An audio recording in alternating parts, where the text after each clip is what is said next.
We're near Washburn, North Dakota. This is a replica of Fort Mandan. The actual site is about 12 miles from here, they believe, but this is supposed to be a good replica of where Lewis and Clark and the Corps of Discovery spent the winter of 1804 and 1805.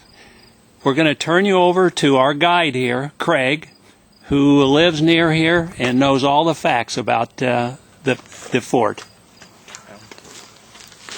Well, this, as has already been said, is not the actual location, but the size and the shape. It's in the shape of a triangle, which is very unusual for an early frontier fort.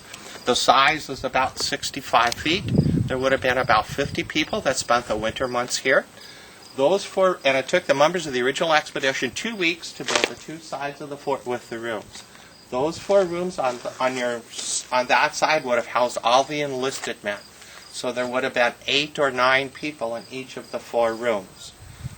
Most everybody in those 4 rooms would have slept upstairs in the attic, which is directly above the ceiling and below the line of the roof. Each of the 8 rooms had a similar space, and they would have accessed that by a hole in the ceiling with a ladder into it.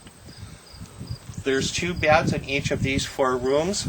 The top bunk was always for the sergeant.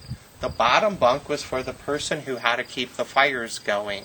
Cottonwood was their only source of fuel. It burns very rapidly. So every 10 to 20 minutes he would have had to put a new log on the fire.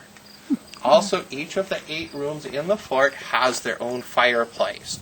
The 6 rooms that had people living in them, they cooked in each of those 6 rooms. They did not have a central kitchen nor dining facility. Then the 2 rooms at the point of the V are both storerooms. The one on the left side is where they would have kept all their food items, the food they would have brought with them from St. Louis, the food they would have traded with the local villagers, as well as all their meat would have been kept in that room. Then the storeroom on the right side is where they would have kept all the items they brought along for trade, as well as their entire supply of gunpowder and alcohol. The first room on the right side, then, is where the Captains Lewis and Clark would have stayed, along with Captain Lewis's big Newfoundland dog, Seaman. And because they are the captains, it's just the 2 of them in that room, unlike the 8 or 9 in the 4 rooms where all the enlisted men would have stayed. The second room is the one where the 2 interpreters or translators and their wives would have spent the winter.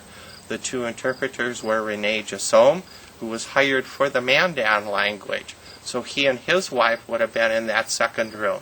And then for the Hidatsa language, they hired Toussaint Charbonneau. Now, Mr. Charbonneau had both of his wives with him. And then in February, one of those wives, Sakakawea, gave birth to their son Jean-Baptiste or Pont. So there's at least 5 adults and a newborn in that room.